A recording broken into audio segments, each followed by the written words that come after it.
welcome to Legend Vlogs YouTube channel. And now what I'm gonna do is I'm gonna tell you how you make a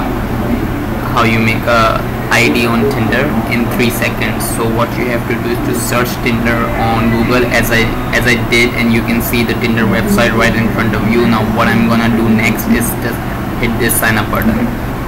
When I hit it, then you will see login with Facebook.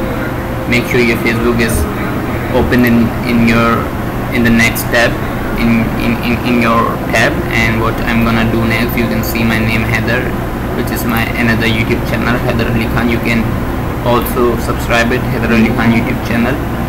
And you can see now I am officially logged into Tinder in 5 or 3 seconds.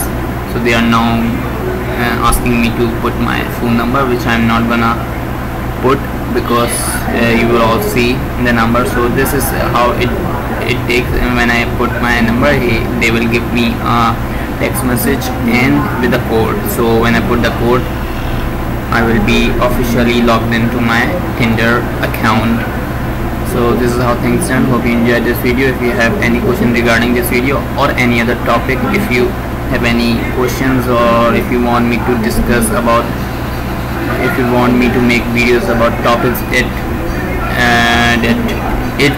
that is in your mind, so say it in the comment section, and I will surely respond to you, and I will make a video of you resolving the matters. Thank you so much for watching this video. I will see you soon with another video of mine. Till then, it's goodbye, and do subscribe my YouTube channel Legend Vlogs.